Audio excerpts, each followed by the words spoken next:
Hi there, bag makers. My name's Melissa and I am with Sew Yours. Today we are going to be sewing up my latest sewing pattern. But first, I wanted to share with you our brand new acrylic template that was inspired by this sewing pattern. Here is the Tote Pal, the latest acrylic template that you can purchase on our website at sewyours.com, and it is available in two different colors. Here we have our turquoise glitter, and here we have our clear with white text, which is perfect for darker fabrics. And here is the beautiful shoulder bag sewing pattern that I created to go along with the Tote Pal acrylic template. This is the Laura Jean, and I've got to tell you, this is a beautiful shoulder bag. It is not too big and it's not too small. This is my absolute favorite of all of the ones that I have created. Now, I've done a separate introductory video that goes over all of the specifics on this bag, the features it has to offer, the fabrics and interfacings and stabilizers that I recommend. I designed the Tote Pal acrylic template with the coordinating strap anchor template last year. I think I've actually had them here on hand since like January or February. So this one got put on the back burner again because we opened a shop here in Dunellen, Florida. I also drafted the sewing pattern for the Laura Jean back last year as well. This is the initial prototype, and this is the handbag that I have been carrying predominantly ever since I designed it last year.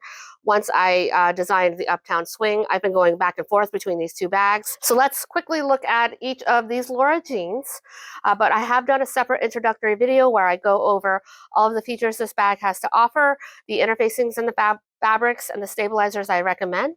We do have hardware kits available for the Laura Jean on our website.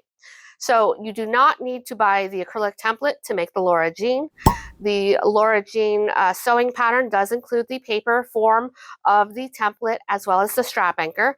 So you can do that if you like to work with the paper templates. I personally love an acrylic template when I'm working with zipper overlays or strap anchors. So that is the type of person that I am. So I would be buying the acrylic template for this bag. The sewing pattern also includes SVG and projector files. So if you are an SVG type of person and you like to cut out your overlays or your whole patterns with a Cricut machine or a Brother Scan and Cut or whatever other machine there is out there, then we've got that option for you as well. So I want to let you know, for anyone who is purchasing the Tote Pal acrylic template, which includes the strap anchor, for the first 48 hours after the Laura Jean sewing pattern releases, when you purchase the acrylic template, you are going to get the sewing pattern at $3 off. So that's the introductory price. Otherwise, if you're just purchasing the pattern, that will be $9.95. So here is my absolute favorite version. I just think that these fabrics are stunning together with the light gold hardware. And I did do the duplicate overlay on the front and the back because that is my preferred look for this bag.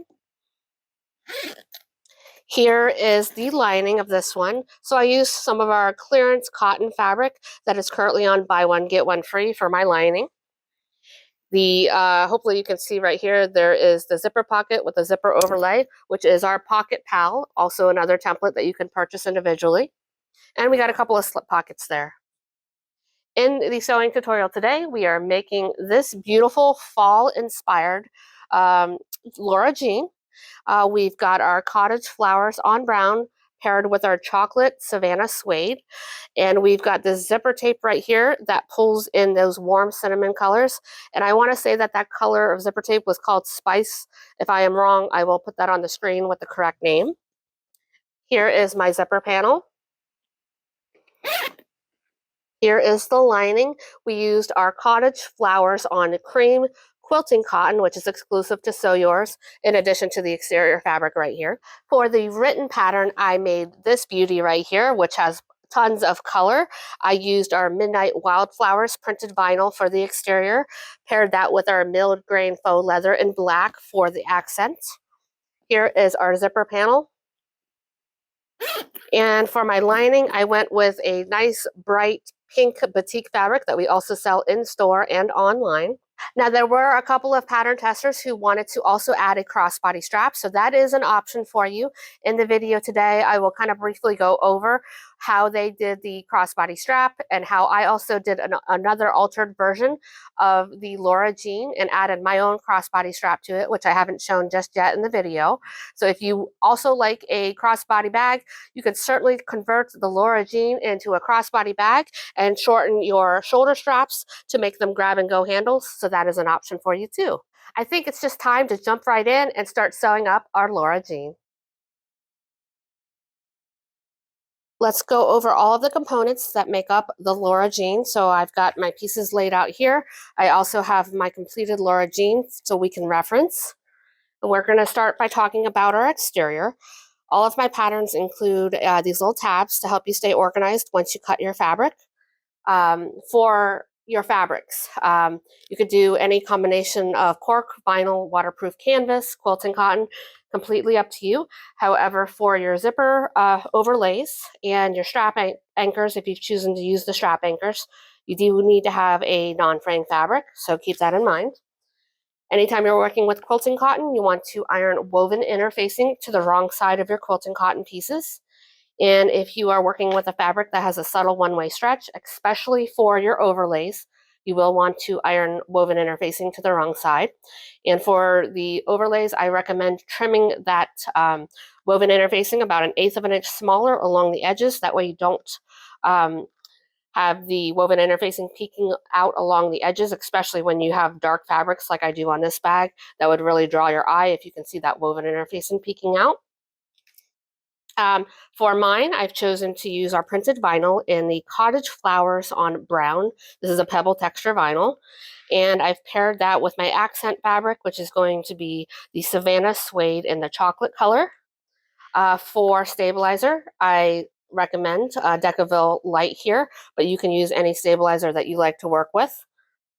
For my lining, I've chosen to do the Cottage Flowers on Cream in the cotton fabric. All of the fabrics you see here can be purchased on our website at sewyours.com. Additionally, all of the hardware can be purchased on our website. We do have hardware kits available for the Laura Jean, so we've done all the work for you and pulled all the hardware that you need. It's not a lot of hardware for this bag. It's basically 4 rectangle rings. We need, I think it's like 16 rivets. The hardware kits do not include the zipper pulls or the zipper tape. You'll have to purchase those separately.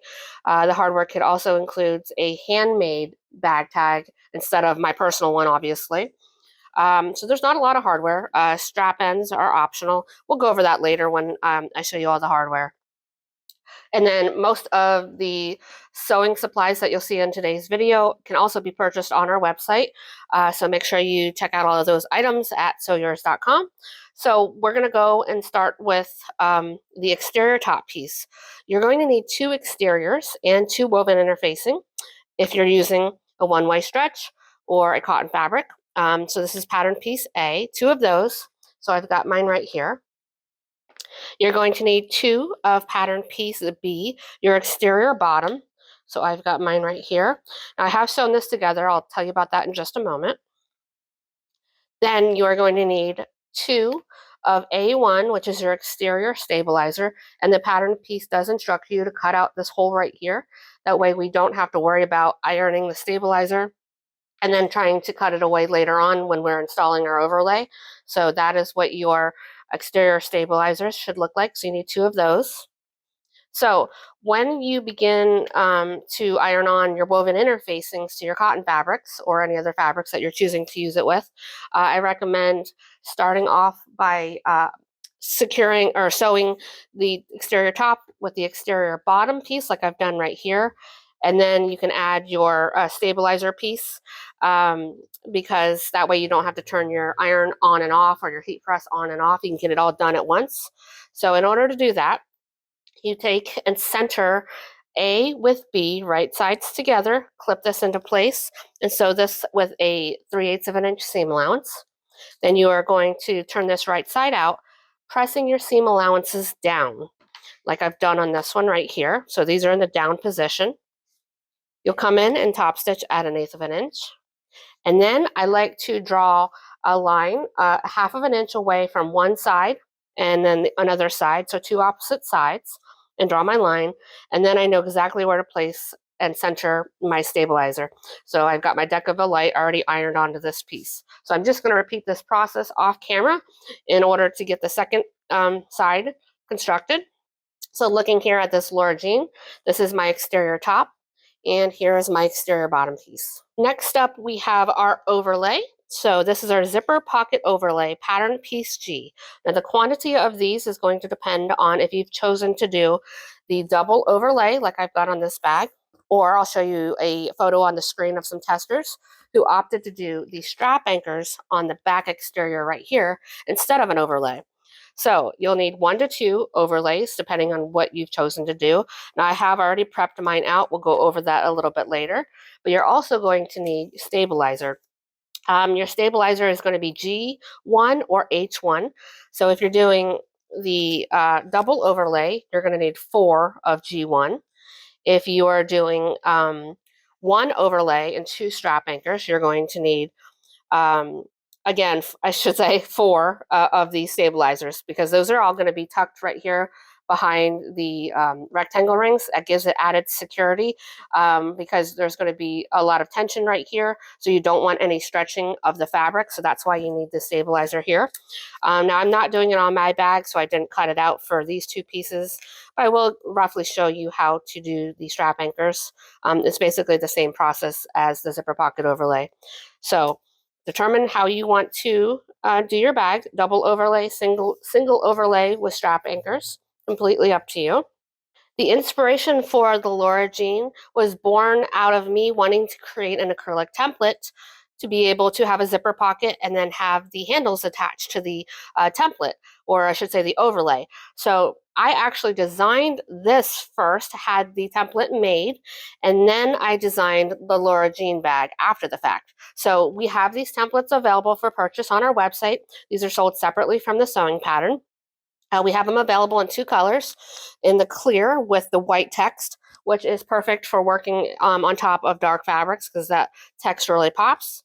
Or we've got the teal, or the turquoise, I should say, with the glitter and the dark text right here, which is great for your lighter surfaces, or if you just love glitter and color in your life. You could also see this much better on your work surface than you can with the clear. So it depends on what type of person you are. We've got those available in both of those. Each of your purchase is going to include the zipper overlay template as well as 1 strap anchor template. So that's going to be sold as a set. So you don't need the template in order to make your Laura Jean. We do include the paper pattern piece for these particular pieces. We also include SVG files for the Laura Jean. So it just depends on how you like to cut out your overlays, whether you like to use a template, you're fine with a paper pattern, or you'd like to use a Cricut Maker or a Brother scan and cut machine, whatever you might have, completely up to you. Now, I did try the SVG files for the first time and did it on my Cricut machine. So that is what I got right here.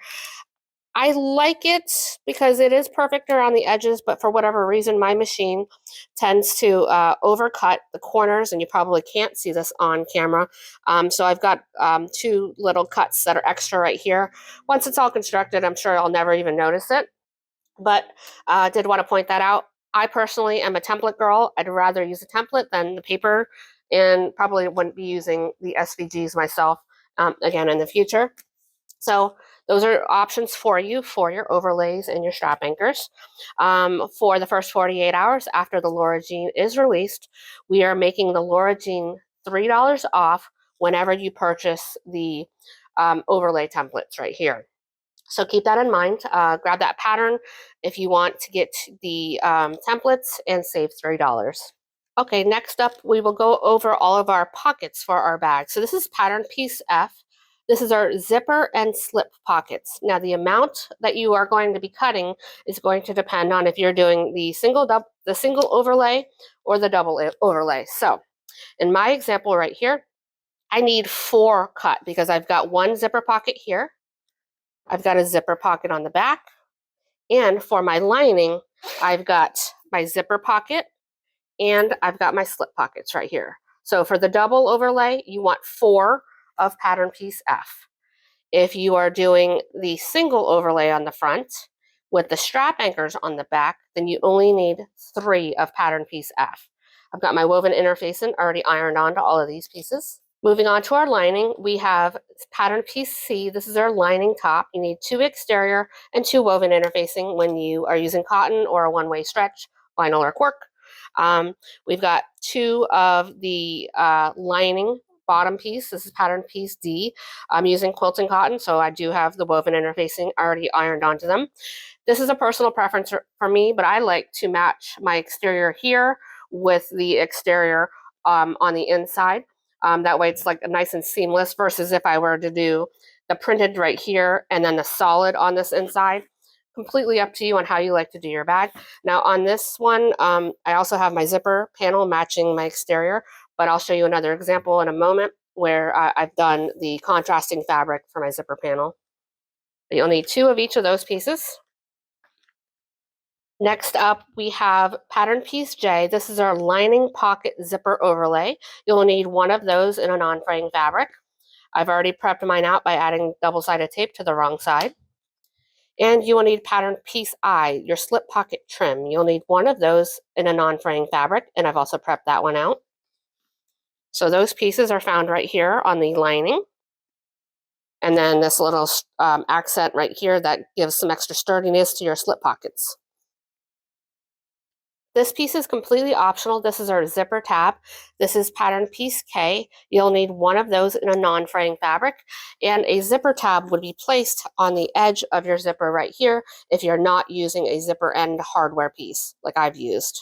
Here I have my zipper panel pieces. This is pattern piece E. You'll need 2 of those and also 2 woven interfacing if you're using cotton or a one-way stretch fabric. And here are the zipper panels on each of these bags. So you can see right here, this is what it looks like when you're using the exterior fabric. Keeps it nice and seamless.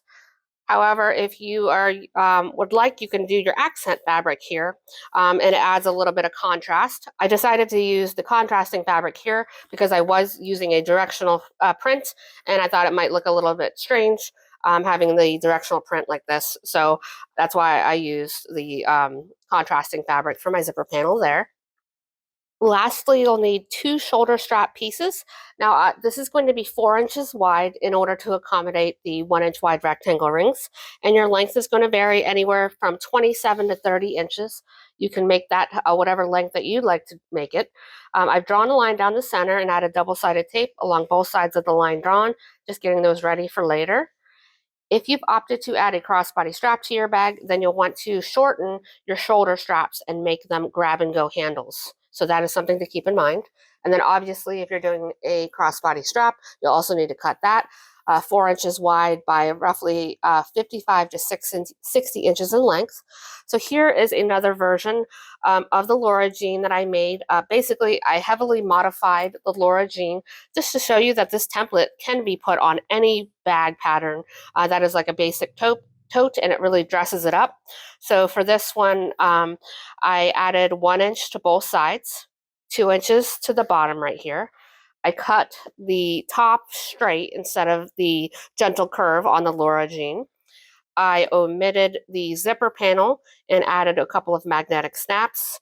One change that a couple of changes that I would make if you were wanting to make a larger tote like this is I prefer to have the zipper panel. That way it gives a little more structure and keeps it nice and securely closed. So that would be a change that I would make. I would also use foam on this bag instead of Decaville because it's got additional weight to it because of the size and pressing down on itself. So what I ended up doing is I used some cardboard and wrapped it with the exterior vinyl fabric right here to make a base to give it some more structure because it was really bunching on the corners right here. Had I used the foam, it would have been much better and had a lot more structure to it. So with that said, here is how I did the strap connectors for a crossbody strap. So very simple right here. It accommodates a 3/4 inch D-ring. I kept it off of the side seam. That way I didn't have to punch a hole in the side seam. I also thought it would be a little challenging to try to sew along the strap anchor right here with having the whole bag in the way. So I didn't want to do it that way. So This gives you another option if you want to make yours like this. Obviously, if you're doing that, you're going to need a D-ring. Depends on what size connector that you're using, or if you're using the strap anchor here, you'll need a 1-inch wide D-ring. You'll need 2 snap hooks and some additional rivets and strap ends, as well as a strap slider if you want to make your crossbody strap adjustable. So this is the modified version. These fabrics also can be found on our website. I absolutely love this fruit fabric. Midnight Orchard, that's what it's called. So the Midnight Orchard paired with our red milled grain faux leather. We are currently low in stock in the red milled grain faux leather, but we should have a restock coming within probably like 2 weeks from now. If you're interested in that. And then I paired it with the gunmetal hardware. All right, perfect timing. Angie brought over her completed Laura Jean. So she did her Laura Jean in the brand new printed vinyl that we have called Moonlit Meadow. She paired it with our new faux suede leather in the color Heather, and did rose gold hardware, which I never would have thought to put this combination together, but it's absolutely stunning. I love the rose gold hardware with these combinations of fabrics. This is our new embossed heart zipper pulls that are absolutely stunning. And let me show you the strap connectors that we were talking about. So she did the strap connectors right here, and she chose to do her rivets horizontally. That way she was not piercing right into the center seam right here, or I should say the side seam, which would potentially cause the bag to kind of fall apart over time. So that is how she did her strap connectors for a crossbody strap. She shortened the shoulder straps to make them grab and go handles, because if you don't do that, it's going to look kind of funny having these long handles hanging down whenever you're using your crossbody strap. So you want to keep them generally shorter than the bag. So this is about a 1/2 inch shorter than the bag, which is perfect. Here is her zipper panel. And she chose our grape waterproof canvas for the lining, which again is a stunning combination. And here is her pockets. Starting off with our zippers, you are going to need number 5 zipper tape for any of your exterior overlays, as well as your main zipper closure here on the top of the bag. For your lining, you can do number 3 or number 5 zipper tape. I am using number 5 for all of mine, so I've got my zipper tape here. If you are doing the double overlay, then you'll need 4 individual pieces cut like the pattern says. But if you're doing the single overlay on the front exterior with the strap anchors on the back, then you're only going to need your 3 pieces of your zipper tape. So that is that, and I've got my zipper pulls already installed on all of those. Hardware, you're going to need 4 rectangle rings that are 1 inch wide. So that is right here on the back. You're going to need 16 rivets if you're doing the double overlay, or 12 rivets if you're doing the single overlay. The size of your rivets is going to depend on the fabric that you're using. The hardware kits include 9mm by 9mm rivets, as I generally find that that is the most common size that I use for the fabrics that we sell here on our website and in store. You'll need a bag tag, completely optional. The hardware kit does include a bag tag, which is the handmade bag tag right here. I'll be using my personal bag tag. You are going to need 4 1 inch wide strap ends, which are completely optional. They are included in the hardware kit. So here is our strap ends. It just finishes off the raw ends. And another optional piece here, which is included in the hardware kit, is a zipper end that completes the raw end here of our zipper. Otherwise, you will use the zipper tab pattern piece that I showed you earlier. So that is our zipper end. And that is all of the hardware that you'll need for your Laura Jean. All right, first up, we are going to construct the remaining exterior panel like I showed you in the pattern piece review section. So I'm going to do that now. I already mentioned before, we're going to match these right sides together, making sure that they're centered, clip them into place, and sew this with a 3/8 of an inch seam allowance. After you've sewn that, you're going to turn it right side out and make sure that your seam allowance is into the down position like I've done, and come back in and top stitch along this edge on the bottom piece at 1/8 of an inch. So I've done that on this one. You'll also want to grab your grid ruler and line that up along one edge about at a 1/2 of an inch. Grab your pen and draw a line, and repeat that for the bottom side as well and draw a line. Now we'll be able to identify exactly where our stabilizer, which is A1, should be placed, making sure that which will then make sure that it's centered. So all I do is I look at this bottom line in this corner right here, and I just focus on that to start and just tilt it so that it's even. And that looks pretty good. So now I'll bring this over to my heat press or over at your iron and secure it into place. All right, now that I've got that ironed into place, we are done with the 2 exterior panels for the moment. In the video today, I am going to go out of order from the written instructions in the sewing pattern, as I did find that it is a little easier to get all of your overlays sewn at one time, so your exterior front, exterior back, and your lining. So we will be jumping around a little bit, but that's perfectly fine. I've got timestamps in the description box of this video, and also there will be timestamps on the sewing pattern. That way you can find the exact section that you need to watch the video on. Now we will work on our shoulder straps, or if you're doing a crossbody strap as well, this is the same process. Draw a line down the length of the center of your shoulder strap.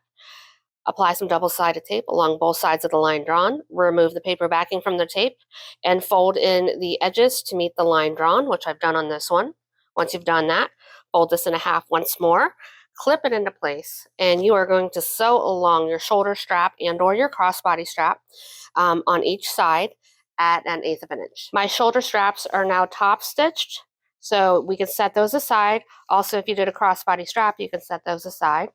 The next step is to place our overlay on our exterior panel. I've already kind of done part of it on this one, so this is kind of what we're going for in this section.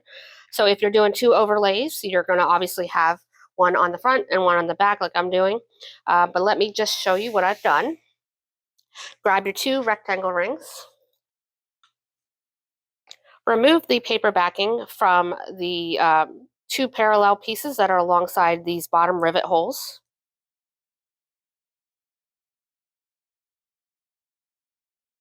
Slide on one of your rectangle rings and match up the upper holes with the bottom holes. So I'm looking straight through, and I can see that we've got a perfect match right there. Do that for the other side.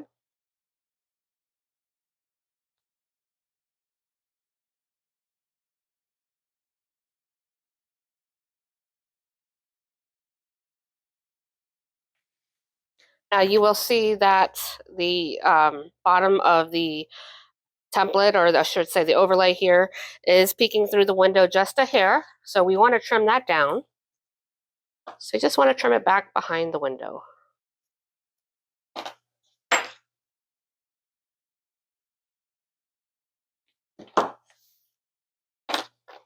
And here's what your overlay should look like at this point.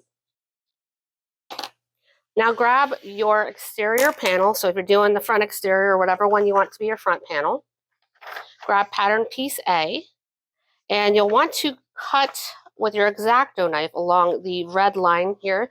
So the horizontal one and the vertical ones to start. And I like to grab my clips and place this matching up the raw edges of the exterior top here with the paper pattern.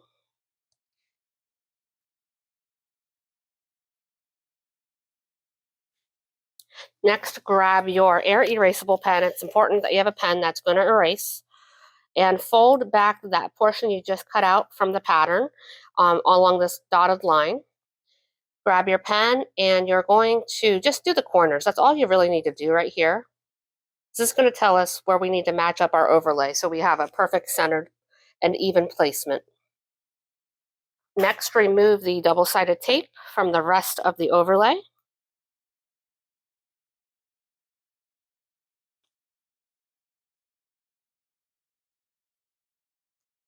And I also like to add some more double-sided tape just along the back side here. I forgot to tell you about that. So let me grab my double-sided tape here. Just add a little bit right here. I'm just doing it in between the rivet holes.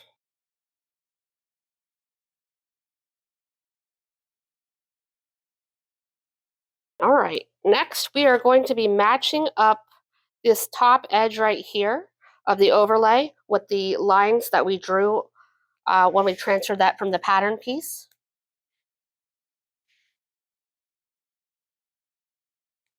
And I try to not allow the bottom portion to like get pressed down hard until I make sure that the placement is correct here at the top. All right, once I've got that into place, we can push everything. And I like to take my rectangle rings and kind of push them up. And I'm looking at the relation of the top edge here to see if that looks even. You can also grab your ruler and lay it along the side here and measure to make sure that we've got an even measurement. So that's like 2 1/4 right there. And 2 1/4. So we're nice and centered.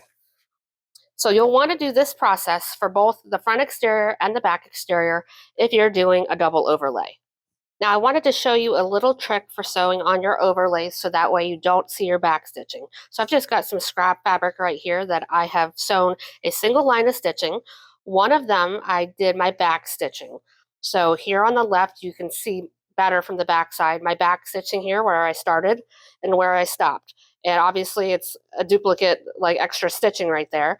So whenever you're sewing on your overlays, if you don't want to get that extra stitching when you start and you stop, then you're going to want to follow this method. So this is just more of a seamless, more professional looking finish. You start sewing with your thread tails long, so about 5 or 6 inches here. And you don't backstitch, you just start to sew. So you're sewing along your overlay, and when you're done sewing your overlay, you want to again leave your thread tails long. Once you've done that, you're going to just pull on that back thread, so the thread from the wrong side, and that's going to force a little loop right here. It's going to pull it up from the back side. I'm just going to now grab that and tell it to come all the way to the back. So the upper thread is now being pulled to the back side right there. And let me just trim this other thread so it's out of the way. So now I've got these two. What you want to do is you need to tie these off nice and tight, and then you will have this nice and secured into place. So just tie it about 2 or 3 times in a knot. Now, I've done this method in the past on other bags, but for whatever reason, I don't know if I'm not good at tying knots, I don't tie them tight enough, but I tend to never get uh, a nice finish from the front side, or it loosens up over time right here, and that little thread will be like bubbled up. So that's why I personally don't do this method, but I do want to show you for anybody who has never seen this method of tying your threads off at the back to avoid back stitching. That is something that you can do. Now, when I was having the problems of it looping too, and just to make sure that it was secured into place, I would take a little duct tape as well, just to kind of secure my thread tails down so they don't kind of like wiggle over time and loosen up, that knot loosening up. So I would just cut it off to about there. You can see that. And then this tape might be a little bit big, but for whatever, we're just going to use that for now and tape that down to keep those threads in place. And then you're going to repeat the same process for the opposite side, wherever you finished off or started, whichever one you're working on, and pull the thread tails to the back and tie those off in a knot.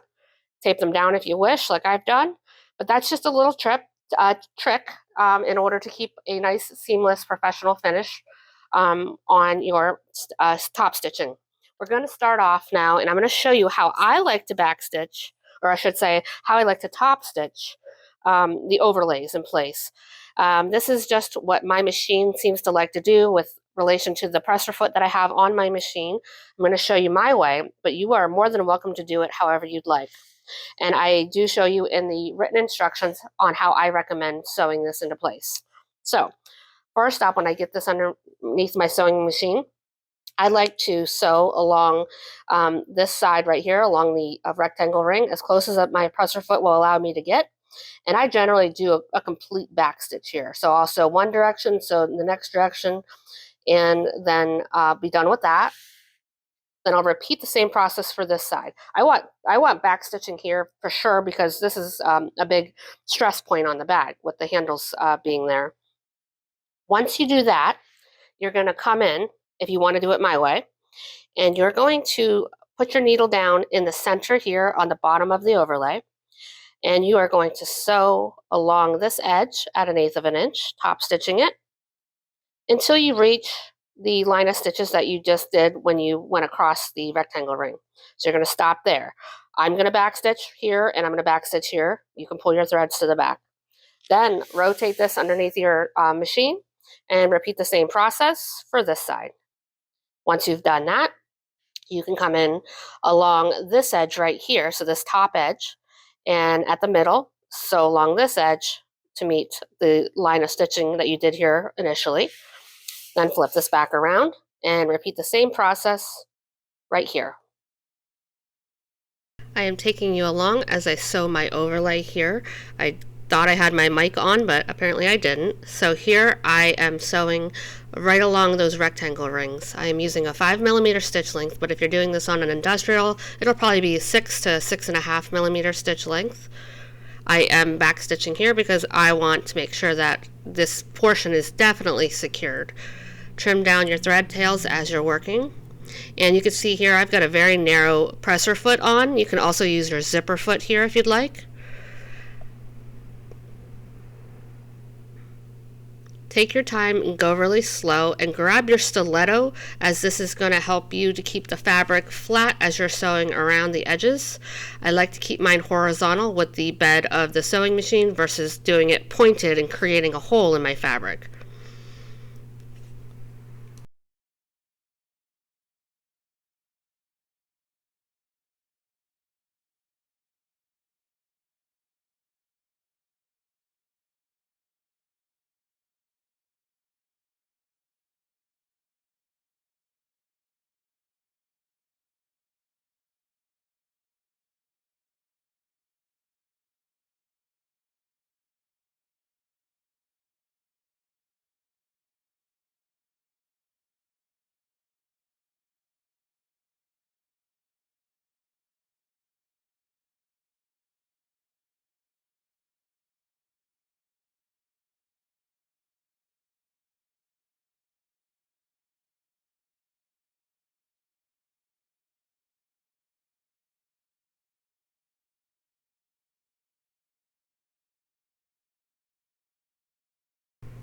As I'm approaching the end right here, I know that 5mm is a little bit too much, so I decrease my stitch length to about 3mm so that I get it matching up there with that straight row of stitching that I did earlier.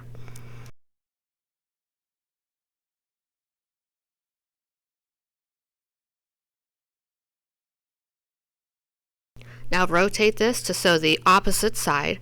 I previously showed you everything in real time, and as you can see, it is a slow process to get good top stitching. Now I will speed up the clip here and just get everything else done because it's the same process.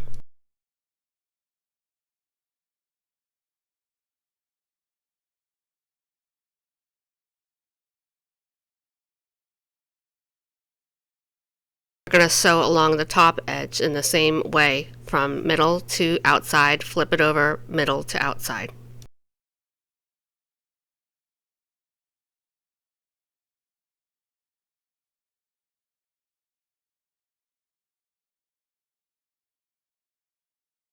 If you are doing strap anchors on your back exterior, then you'll want to grab those. Let's pretend that I've got my H1, I believe is what it was, the deck of the light on the back side. Since I'm not doing this, I'm just skipping that step for right now. You can see one of these, I've already punched my holes on the bottom, whereas the other one I didn't. All you do is you either grab your template or your pattern piece. The pattern piece has all 4 holes in there, whereas the template doesn't. I don't know why I did not think to put the upper 2 holes in on the template when I had it made, so I am sorry about that, but it's not that big of a deal.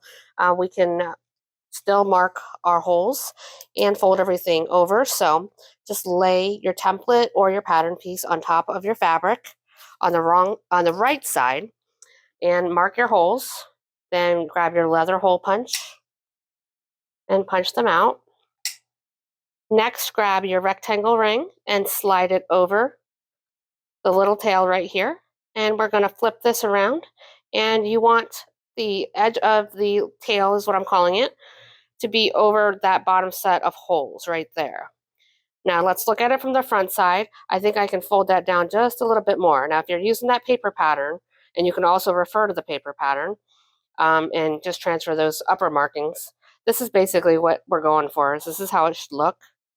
And here it is from the back side. So from the back side, those corners are almost meeting these curved edges right here. Once you've got that, I'm just going to come in with my hole punch and punch right through the holes that I did previously. And you can see there, I've got the holes punched. Now I want to add our double-sided tape like it is shown in the pattern, just to secure this little tail into place. Again, I'm not going to do this since I'm not using this one. So we'll have that all nice and secured into place, and then add some double-sided tape. And actually, I can show you on this one. This is the one that we used in the pattern. So add some double-sided tape along both sides here of the rivet holes. Remove that paper backing, and with your rectangle ring, fold that over. And then you'll add another strip of double-sided tape along this side right here, which will allow you to put it into place on your pattern, or I should say on your back exterior panel. So just like we did on the front exterior, you're going to grab pattern piece A and transfer your markings right here. And then you will place your strap anchor alongside those markings that you made. So that way everything is even with the front zipper overlay and then your strap anchors on the back. So you'll get that done now, and you're going to sew this on kind of in the same manner that we did the overlay if you want to do it in my way. So we're going to do along the rectangle ring, and then we'll come in from the bottom edge, sew along at 1/8 of an inch to meet the row of stitching here along the top, and then do the same thing for the opposite side. If you're doing the double overlay, then go ahead and repeat this process that we just did for the front exterior on your back exterior to sew on the overlay. Once you've got the outside edges of your overlay sewn into place, you want to cut away the top exterior piece right here from behind the window. I've already cut a little slit with my rotary cutter. Now I'll come in and cut away this fabric with my scissors. As I always say, you don't have to be pretty whenever you're doing this. It doesn't have to look pretty. You just want to get it cut behind the window without cutting your overlay.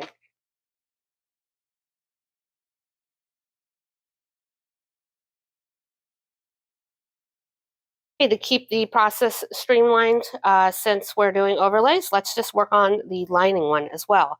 So what I've done is I've removed the paper backing from my lining pocket zipper overlay, which is J right here, the pattern piece J.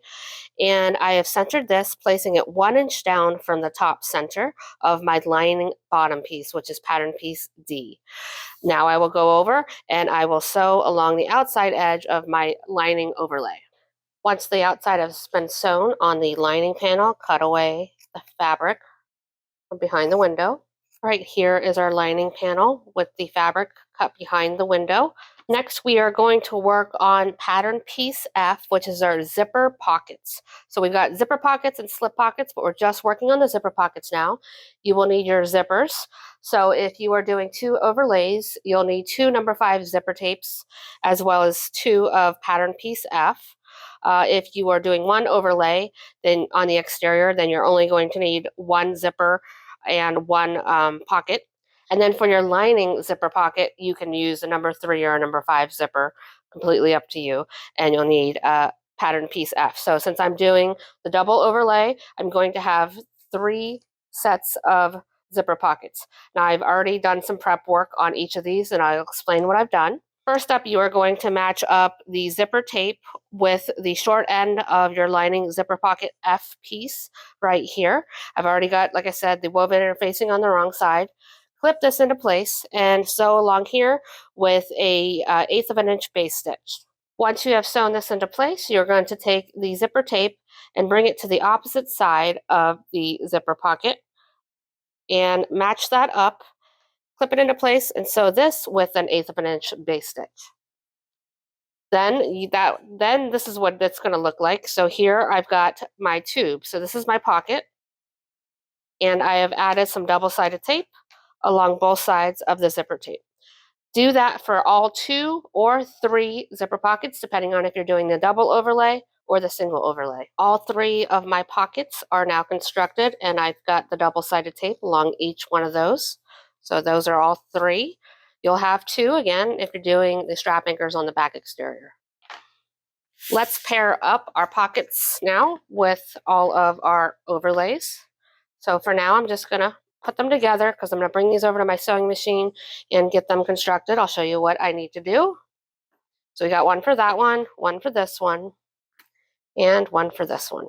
So first up, we are going to remove the paper backing from the top edge of the zipper tape. What is the top edge? Well, the standard method and the ergonomic way is to have your zipper pull to the left whenever the zipper is closed. If you're if you're left-handed, then you would want to flip it and have the zipper pocket to the right when closed. Do it however you'd like. I'm going to do it the standard ergonomic way for a right-hander. So I will remove the paper backing from the top edge right here.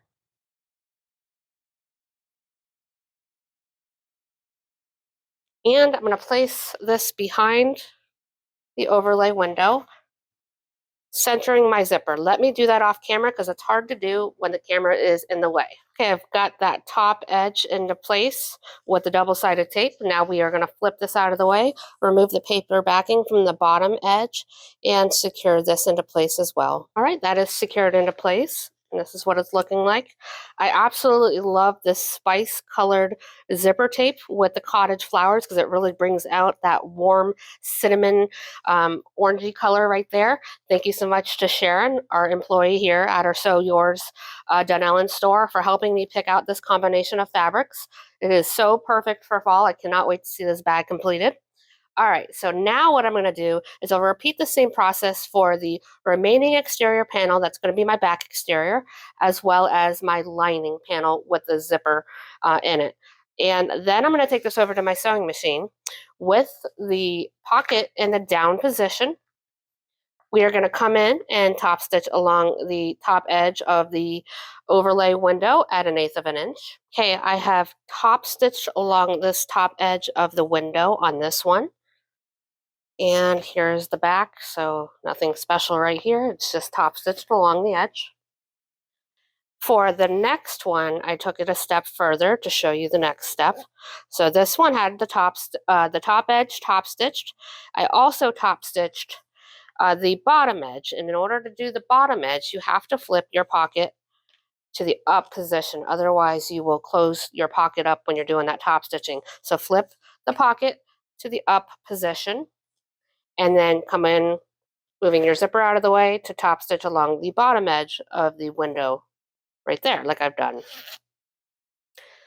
I've done that on, let me grab the right piece here. So I've done that on this one as well. I took it a step further on this panel, and I have closed up the sides of my pocket right here by flipping away the exterior panel and sewing down the sides. I did that for both of these. I didn't have my pocket quite centered, so I'm just going to trim down my seam allowance here. So that is where I'm at on this one. So you're going to get all three of your pieces or two of your pieces, depending on how many overlays you're doing, to this point. After that, we are going to close up the sides, the short sides right here of our window with about 1/8 of an inch seam allowance. So I'm going to get that done for all three of my pieces, or you'll do that for just the two of your pieces if you're doing the strap anchors on the back exterior. I do want to show you a little tip. This is a little different than the written instructions in the sewing pattern, is that we can go ahead and berth our bag and then close up the lining through our zipper pocket that's in the lining. So in order to do that, what you want to do is you want to cut open the bottom here of our pocket. All I did was use my scissors to cut this open. Then I took this over to my iron to press these seams outwards to about 1/4 of an inch, fold over right here. I'm going to use some clips for the moment to keep this closed and just to encourage the fabric to stay folded until I am ready to put the lining together later. So this is going to leave an opening in the bottom that will berth the bag and close it all up through later on. So we've got that done. So now I can proceed to close up the sides of my pocket like I just mentioned right here. So all I'm going to do is close up the sides, leaving that bottom open for now. All right, the lining zipper pocket's complete now. Sides are closed up. The bottom has been left open. We've got our exterior zipper pockets complete. Sides are closed. The back sides here are closed. And the same thing for the last one.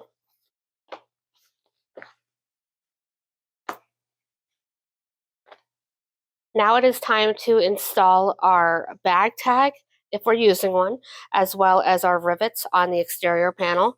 Now, if you don't have one that is dedicated as far as fabrics go over the other one to be your exterior, then what I like to do is I like to look at my sewing job on each of these and find out which one looks the best. And then I pick that as my exterior front. So I'm looking at this one and this one. I think I want to use this one. I just think the top stitching is just a little bit better, so I'm going with this one. Now, you can use your paper pattern or you can use your template. Let me grab my template. On the template right here, we've got a little cutout to show you where we recommend placing your bag tag. So all you need to do is center it and match up that bottom raw edge of your overlay. Grab your air erasable pen and transfer the marking here for your bag tag. And that should be perfectly centered on your bag. Now I will go ahead and install my bag tag with my washer and my prongs. Yours might be sewn, however you want to do it. But I want to point out that you need to make sure that your pocket is flipped up and out of the way so you don't cut through your pocket. I'm going to use this little cutting mat. We do sell cutting mats that are 2" by 2" for little jobs like this that protect your workspace, because you don't want to use your X-Acto knife on your good self-healing mats. So I've got that. I've got my X-Acto knife here, and I am just going to get this installed. Okay, my bag tag is installed. So here you can see I covered the prongs with some duct tape.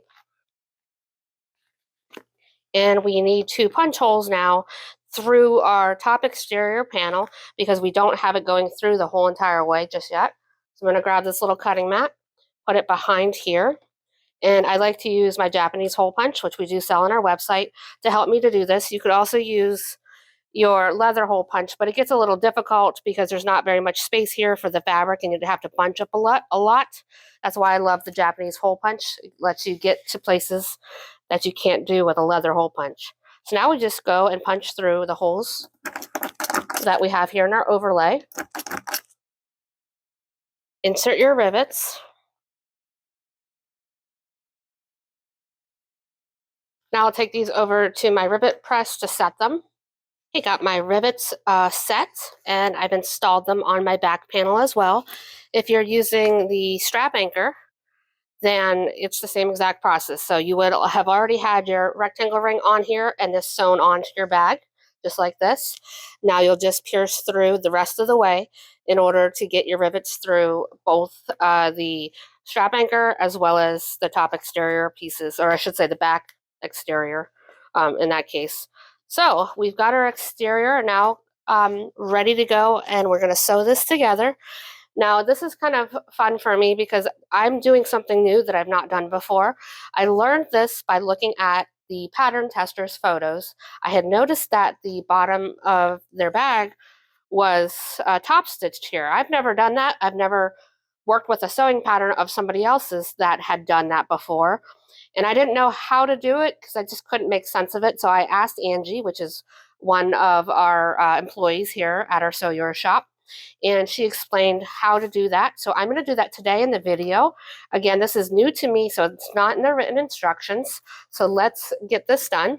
All right, so in order to do that, we want to put these right sides together, and we are going to clip the bottom edge, matching the centers.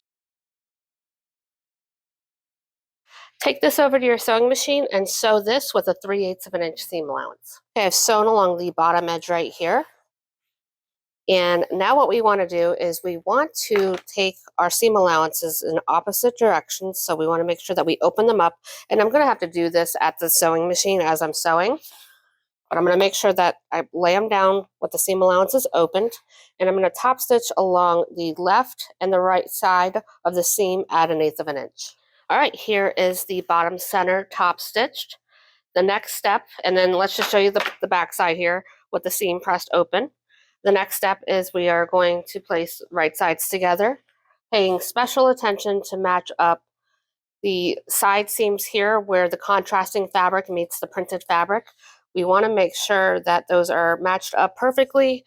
Otherwise, it looks a little bad when we finish our bag. And I will show you an example of one that I've done, even though I was paying very careful attention to get it matched up. And usually what I like to do is I like to start sewing right here and back stitch a little bit. I'll sew down this way and then finish off my stitches. That way I don't have to worry about any shifting throughout the process of sewing up my sides. But it still happened to me, even though I did that.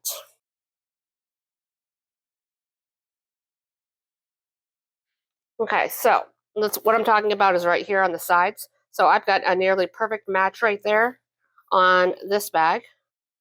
Whereas, even though I followed the same process on this one, it shifted on me and it's not a perfect match there.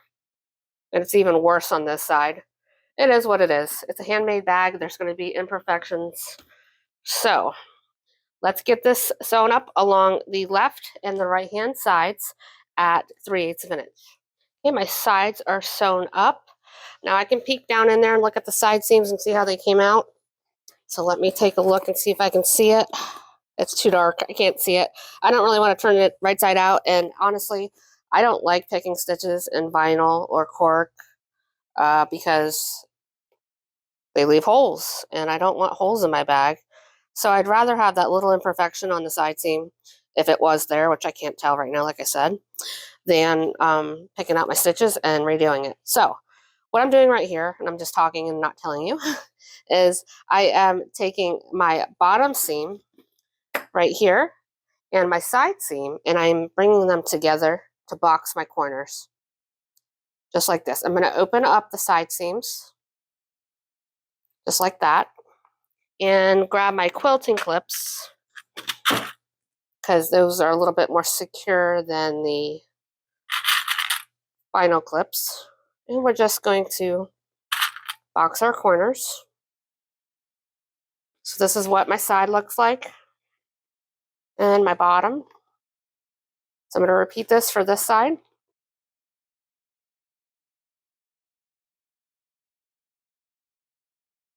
Come in and on each side, top stitch at, or I should say just sew at 3/8 of an inch seam allowance for both your corners.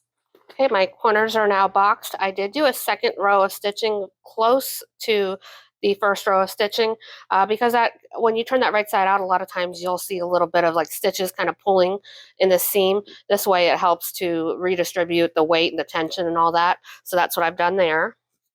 And you can do that on your side seams as well if you'd like, but usually it's more so the sides, the box corners that tend to do that. I'm going to trim down my seam allowance, and I'm going to do that for the sides of the bag as well. And I'm going to leave like an inch or two right here uncut. That way I can kind of butterfly those seams out whenever I'm putting the exterior and the lining together.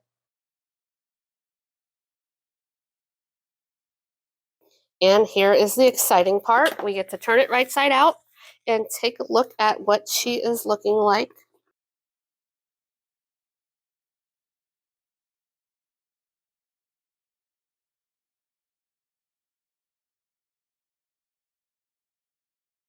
All right, I am happy. It is pretty good here. My side seam and my bottom seam are almost perfect. And this one is a little off, but it is totally acceptable to me. I'm happy with it. This is the front of my Laura Jean. And here is the back of my Laura Jean. Now, the name Laura Jean came about when I asked my pattern testers for help for naming this bag. I was kind of stumped on this one. I needed help with a name. And so there was many of the testers who came up with names for this bag. and Laura Jean stood out to me. And there's a little story behind the Laura Jean. So Twyla, which is one of our customers, also now a pattern tester, she's been to our store and did some shopping. She lives in another state. Unfortunately, I can't remember what state she lives in, but she came up with Laura Jean, which happens to be her grandmother's name. And her grandmother's in her 90s. I want to say 92, but I can't remember offhand.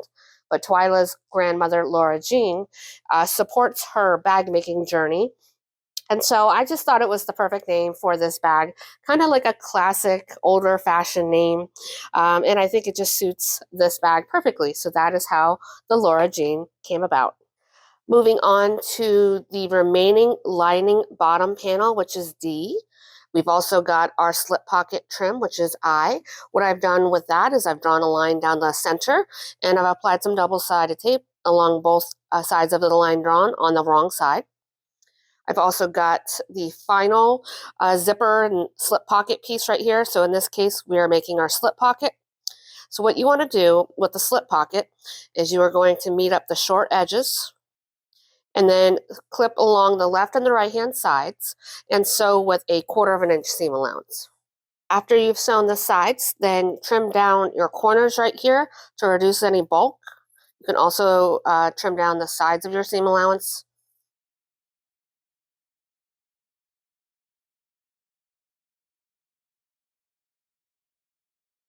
Now feel free to either finger press or go over to your iron to press this in place.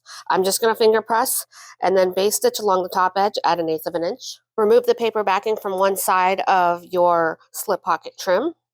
And then you're going to place the raw edge here of the fabric along the line that you drew on your slip pocket trim. If you have a little extra, which you might have a little extra on yours, I think every time I made this I had just a little extra. I just trimmed that down on the sides. Then remove the paper backing from the opposite side.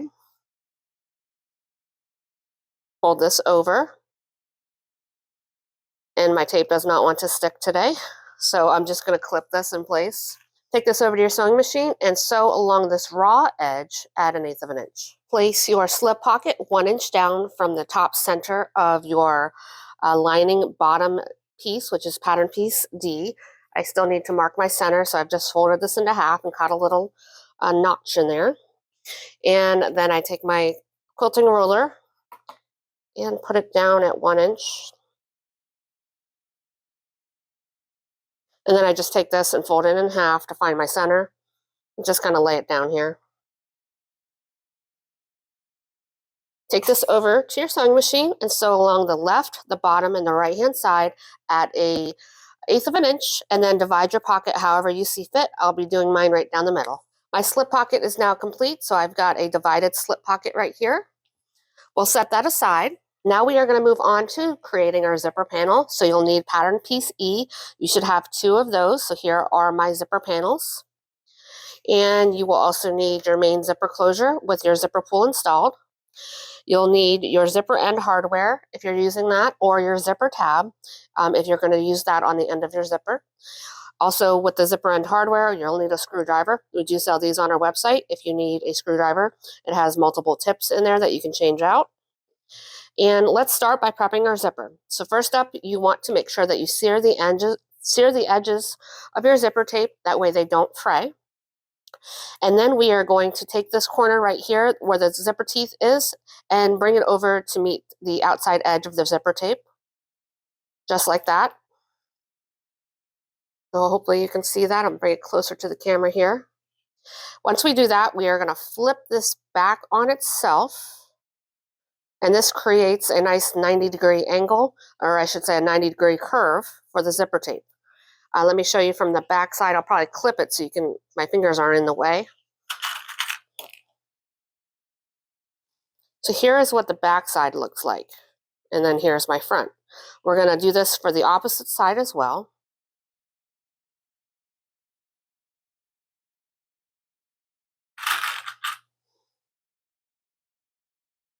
And then I like to make sure that it's nice and even on both sides, and it is. Here's my back. Now we are going to take this over to our sewing machine and just tack this down very close to the edge of the zipper tape on both sides. I like to use my stiletto in order to do this. All right, so I've got my stiletto. I am going to kind of push this down while I remove the clips so that everything stays into place. And I guide this under my presser foot. Got my stitch length set to about 3. And then just start sewing it down. I go one direction, and then I reverse. And I go once more usually to get it really secure.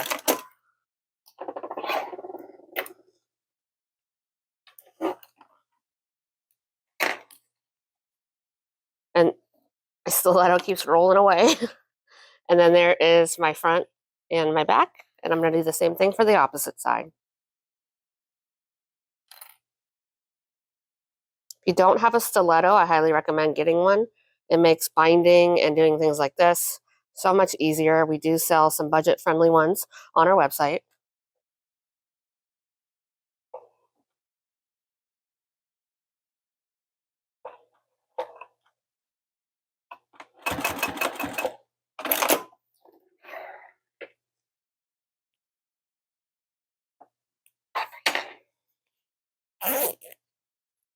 So this is what your zipper should look like at this point.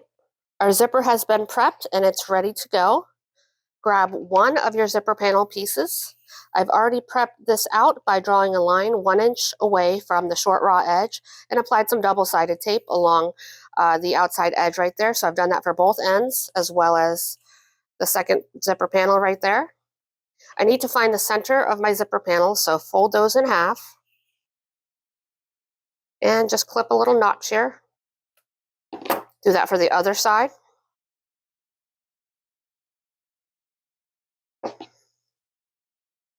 And I'll just go ahead and do it on this one as well so I don't forget to do it later.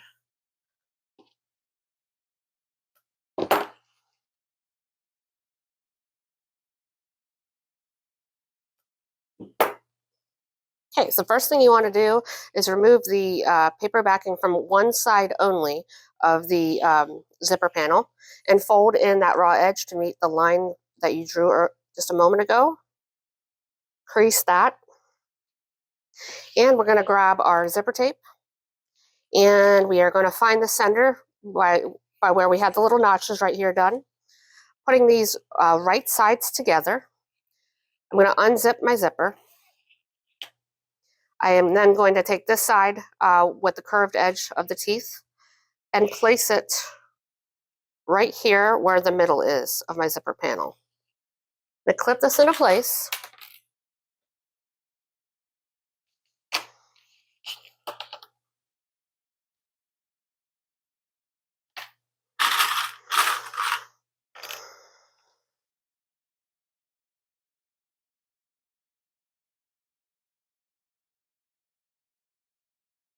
Once you've got that clipped into place, you'll have your zipper here sandwiched right in between.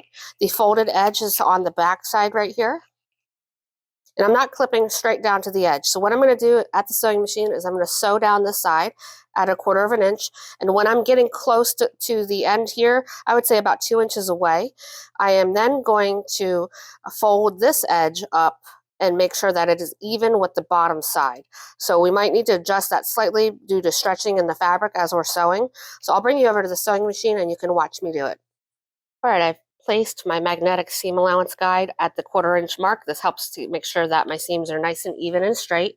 We do sell these on our website if you need one. I would highly recommend getting one. Even if you think your stitches is straight, this is just so much easier and takes the guesswork out of making a straight stitch. Okay, my stitch length is about 3.5 to 4 millimeters.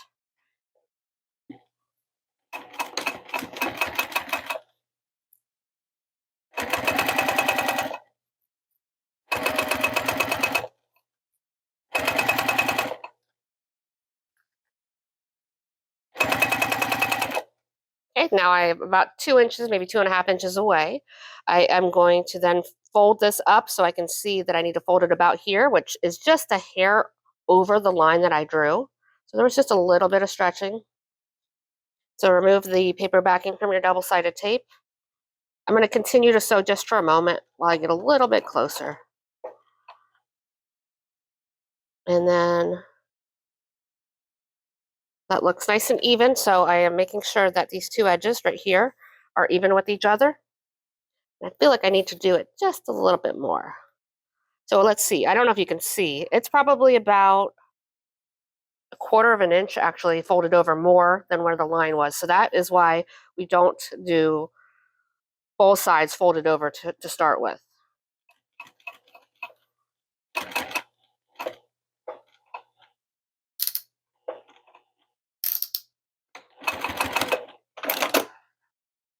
And here we are. So let me get this turned right side out. Once it's been sewn, we want to trim down any extra bulk here. So I'm going to trim down the edge. I'm trying not to trim into my zipper tape here. I'm just going on each side of the zipper panel to kind of trim that bulk down. And then along this side, the same thing. I'm not cutting into the zipper tape because I don't want it to fray over time. I'm just doing the fabric.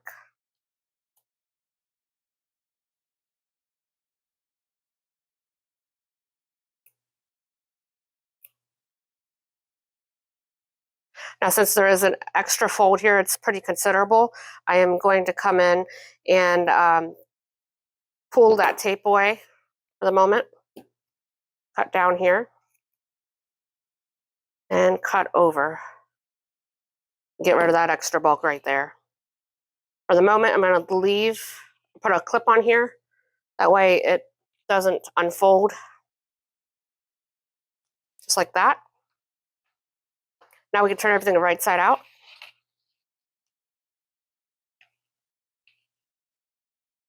Push out that zipper tape in that corner. If you were working with cotton fabric here, you could take this over to your iron and press it. Just going to finger press and clip along the way.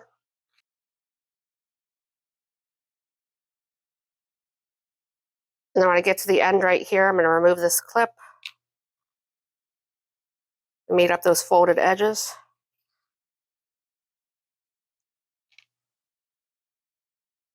And clip right there. So here is what it's looking like at this point. Take this over to your sewing machine and sew along all the edges here at 1/8 of an inch. So you're basically top stitching here and base stitching this outside raw edge.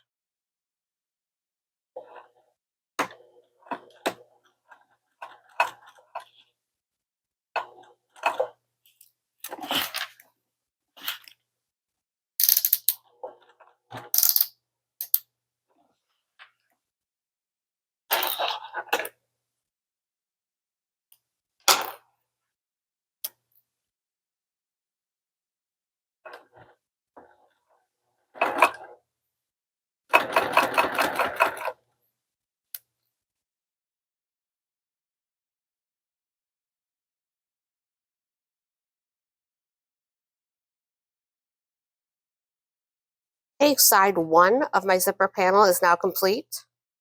Repeat the same process for the second side.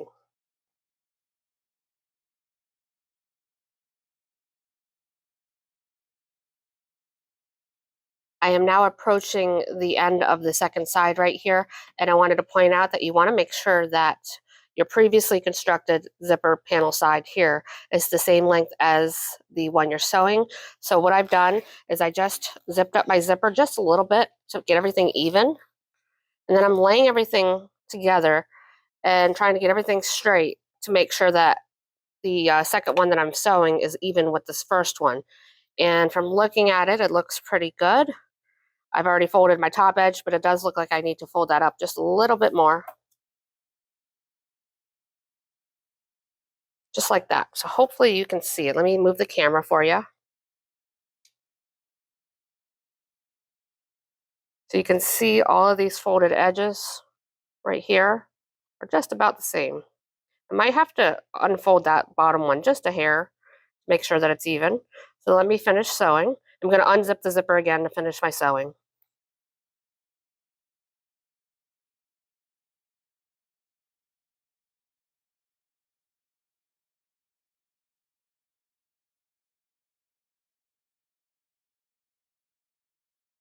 My zipper panel is now complete. And we want to find the center of our zipper panel now, so fold that into half. And clip a little notch right here on the raw edge. Do that for the opposite side.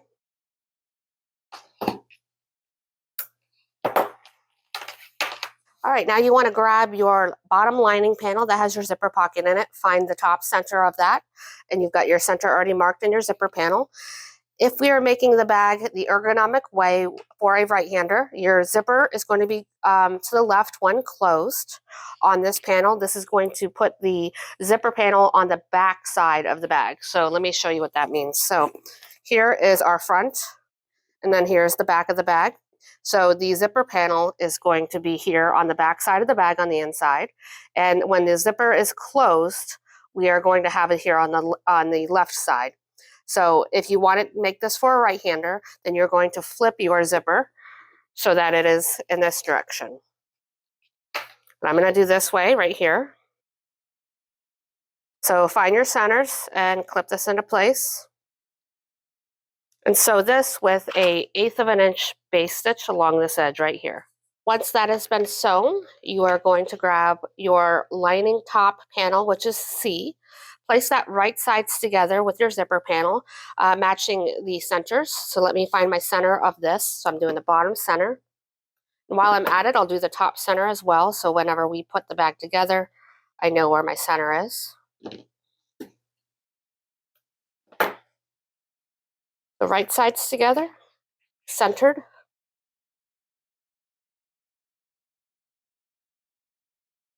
Sew along this edge with a 3/8 of an inch seam allowance. Now turn this right side out, just like that, and we are going to flip our zipper panel just like up.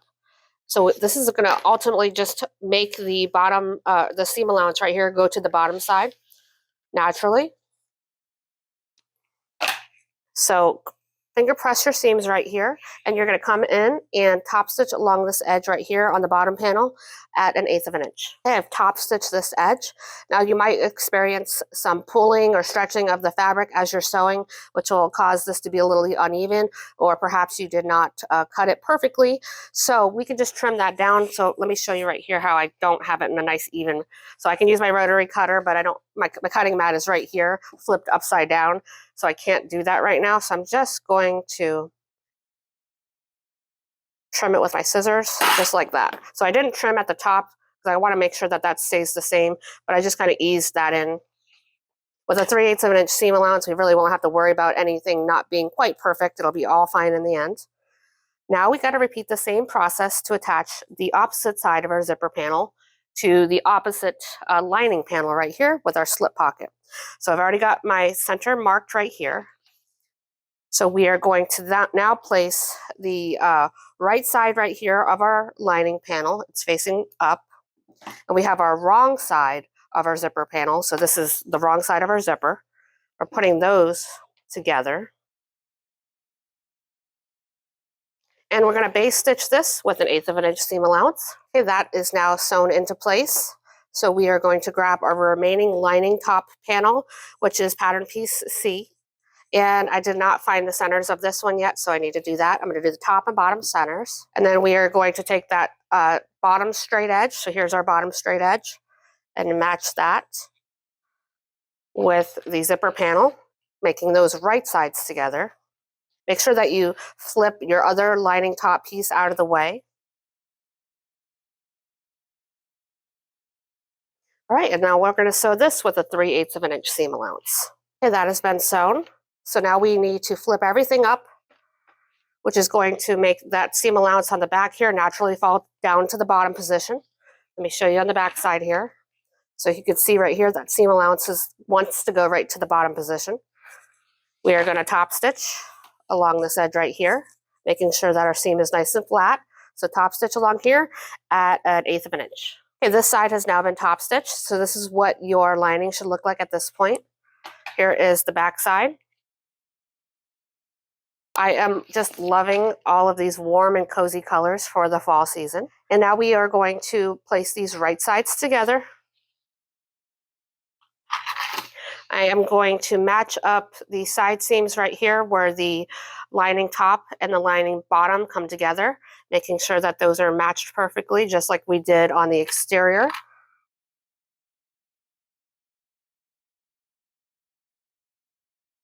Okay, I'm going to use my air erasable pen to mark off about 2 inches in from each of these bottom corners, just to remind me to stop sewing.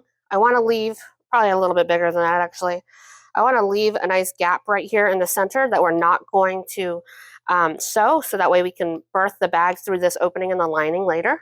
Another thing I wanted to point out is that this lining has already been adjusted to make sure that it fits nice and snug inside of your exterior, so you do not need to increase your seam allowances as you're going around the sides or the bottom. Follow the instructions on the pattern and what I'm telling you right now, and you are going to sew along the left side, along the bottom right here, just a couple of inches in, along this side, a couple of inches in, and on the right side at 3/8 of an inch seam allowance. Okay, my sides are sewn and my bottom right here has been sewn. So we have the opening here at the bottom. We need to box our corners. So I'm going to unzip my zipper, insert my hand to help me open up the corners here, and match up your side seams and your bottom seams just like you did on your exterior. And you can open up those seams in opposite directions. My corners are now boxed, so we're going to sew these with a 3/8 of an inch seam allowance. My corners are now sewn. Now I'm going to grab my pinking shears. You can use your scissors, and I'm going to trim down my seam allowance. I'm again going to leave about 1 or 2 inches here, not cut, so that I can butterfly open those seams when I put the exterior and lining right sides together.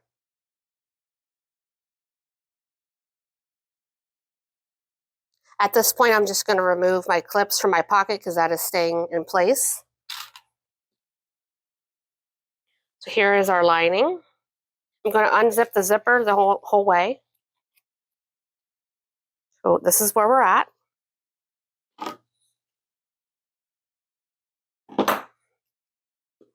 Now we want to insert the exterior inside of the lining. So what we're going to do is we are going to have the lining side that has the zipper pocket match up with the back exterior, which is the one without my bag tag right here. So the bag tag side gets set flush, right sides together with the zipper pocket in the lining.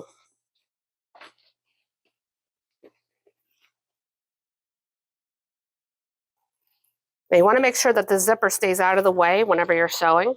So tuck that down in there. Match up your side seams first. You can either nest your seams in opposite directions like this, or you can butterfly them open and have them going in opposite directions. I match up the opposite side. Now I usually put a clip on either side of the side seams. And then do the opposite side as well.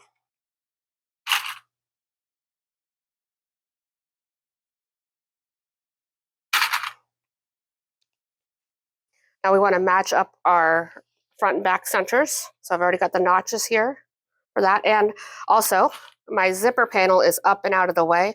I want to shove that down and out of the way. We don't want to sew into that or have that just getting in the way while we're trying to sew.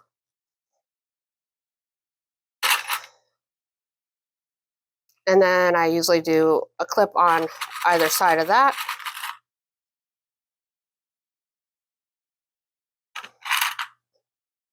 And then go to the opposite side, do the center, pushing that zipper panel down and out of the way. I'm also going to make sure that the rectangle rings are flopped down and out of the way on all sides. And they are. And now I'll just finish off clipping in between. Okay, so my top edge is now clipped into place. So now we will take this over to our sewing machine and top stitch along the top edge right here at 3/8 of an inch. I have converted my semi-industrial Juki TL18QVP into a makeshift cylinder arm. Thank you to my husband who built me this little riser right here. So I have switched that over because it's going to be a lot easier to get around the bag. Now, I do have a Juki industrial machine, but I just find that I like this machine a lot better. And I know that sounds terrible and crazy, but 90% of my sewing is on my TL18QVP. I only do my industrial whenever the fabrics are thicker, and that's the only time I really use it.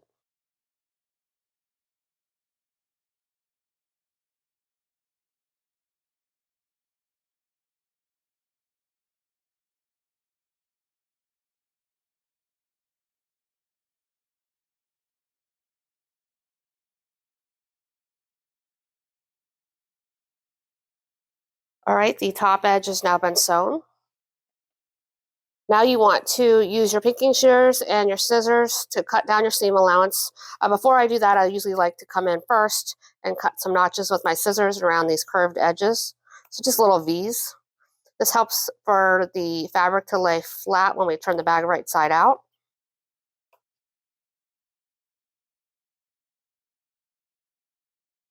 All right, now I'm just going to come in and do the same thing on the other side and trim down the seam allowances in general.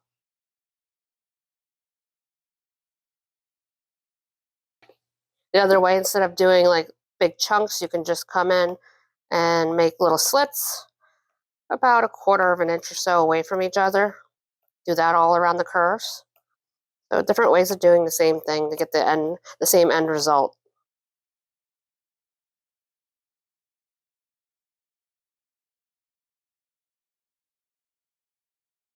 Okay, now it is time to turn our bag right side out through the opening left in the lining.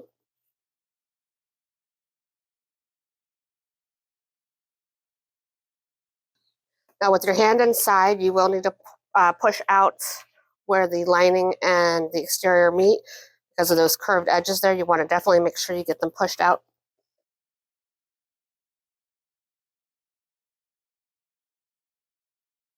All right, I think I'm good. So I'm gonna, oh, hold on, I still got this side. Thought I got them all. Okay, now I'm gonna push this down. So push the lining in. I like to check my work before closing up that hole in the lining. And I also like to top stitch too. So I like to have close up that hole at the very end. So I'm just rolling my seams with my finger.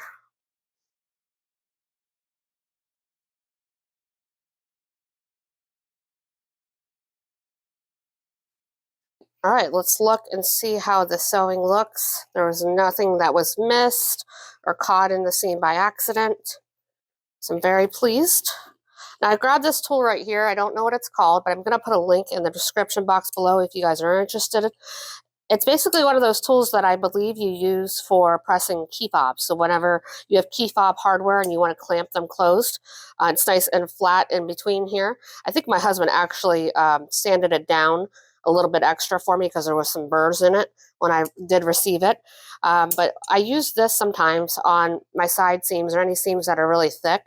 You could also put some additional fabric in between to protect your bag itself. So here I've just got some of the scrap fabric, so I can just push that there. And I'm gonna clamp and just push it as hard as I can. And that just helps to flatten those seams so that when you're top stitching, it's not quite so bulky. And I do feel a difference there. So I can come in and clip around here, and I like to do that. That way everything stays in place while I'm top stitching.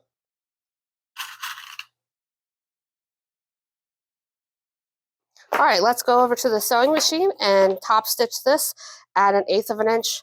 Usually I end up having to do it at about 1/4 of an inch, so let's get that top stitched. The way that I always like to start my top stitching is wherever my front is, I usually start on the right side, the side seam right here. So that way when I start and stop, when I do my back stitching right here, it's on more of the back side. That's just my personal preference. And when we're doing this, we also need to make sure that we're tucking down that zipper panel out of the way and make sure that your tail of your zipper is also down and out of the way.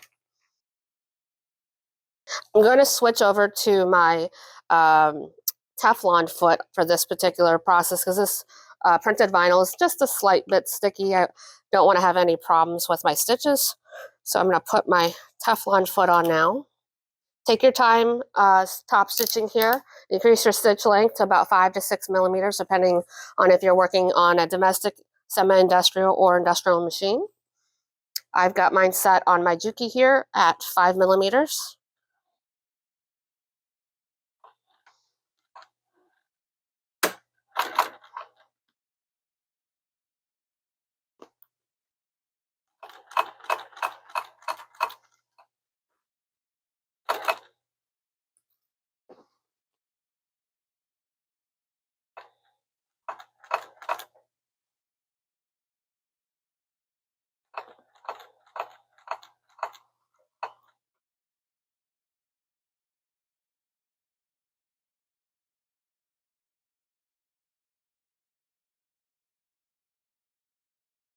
All right, there is my top stitching.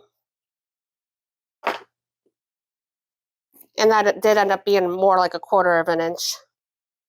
Okay, and here is my zipper panel in place. You can see that it barely has any gap on the sides, which is great because all your stuff's going to stay inside. And it opens up nice and big. We need to close up the opening in our lining. Now, if you did not do the opening in your lining zipper pocket like we did here in the video today, and you followed the written instructions, then all you're going to do is you're going to pull your lining out right now. And you are going to close up the side, or you're going to close up the bottom of the lining here by just folding in your raw edges. Feel free to press this with an iron if you'd like, but you're just going to clip this into place and sew that with about 1/8 of an inch seam allowance. But I am going to pull my lining through my zipper pocket. So there's my zipper pocket and my lining, and we have that opening there. So I'm going to reach my hand in here, grab my lining, pull that out through the pocket. And here you can see that opening in the lining. I'm going to clip this.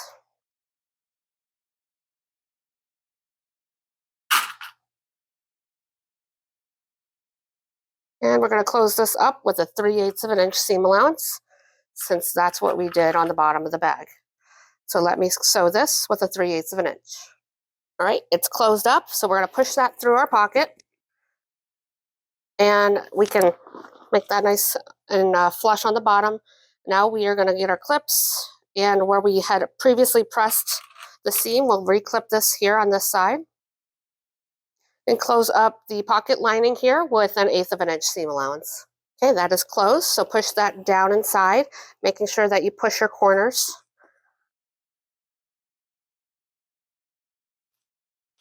And close up your zipper. Push your lining in. So that is the lining. We got our slip pockets there. I like to tuck my zipper tail always down. You can always cut your zipper tail shorter if you'd like as well. That's completely up to you.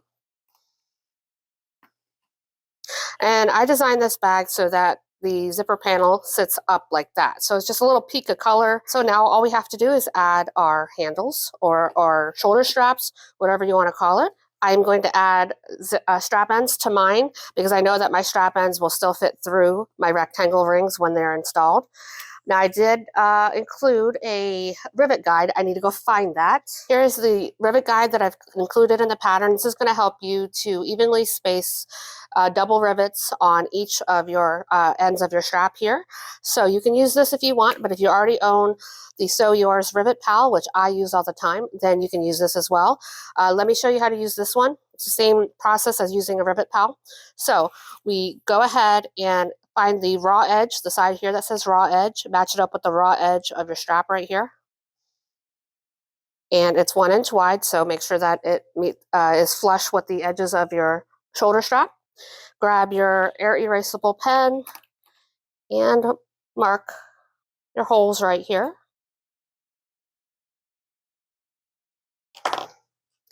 Now grab your leather hole punch and punch your holes. Now, as you can see, since I've done that, if I slide this around, I place this between here's the first 2 holes and the second 2 holes. I place my rectangle ring there. And if I fold it up, I'll be able to insert my rivets perfectly spaced and centered on my bag.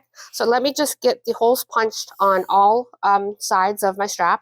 And I'll also install my strap ends that I have right here as well. When I'm using my Rivet Pal, I am using the end that says strap ends because I'm using strap ends. However, if you intend to leave the edges of your straps raw, then you will want to use the side that says raw end.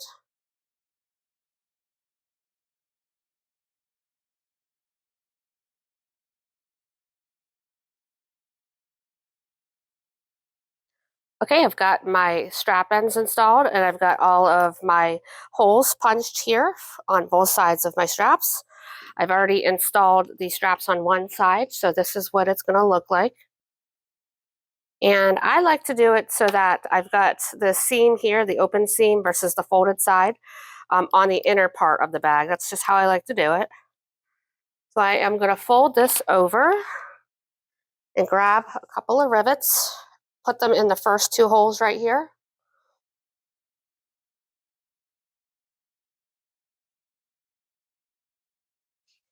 And then fold that around the rectangle ring and insert the rivets on the other side where the two holes are. And then grab the back of my rivets.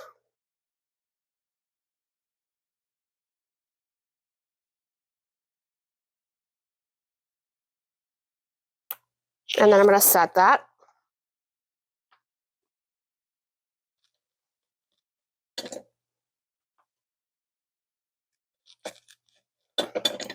And repeat for the opposite side, making sure that my strap is not twisted.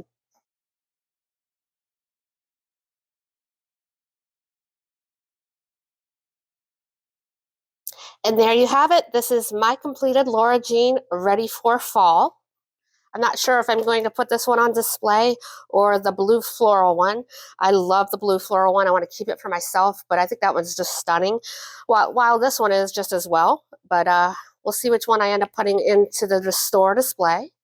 Got my zipper panel and my lining. Okay, here is my completed Laura Jean. This is my favorite bag because it is not too big, it's not too small, it feels nice and comfortable on my shoulder, and it is strikingly beautiful. So I hope you enjoyed today's video. If you have any questions, please let me know in the comments box below, and I will get back to you as soon as I can. Stop in our store here in Dunellen, Florida to purchase your supplies or purchase your hardware kit at sewyours.com, as well as any other fabrics, stabilizers, and interfacings that you do need. We have everything that you need for bag making here in our store and online. Thank you so much for watching. Now that I've sewn mine, it's time to sew yours.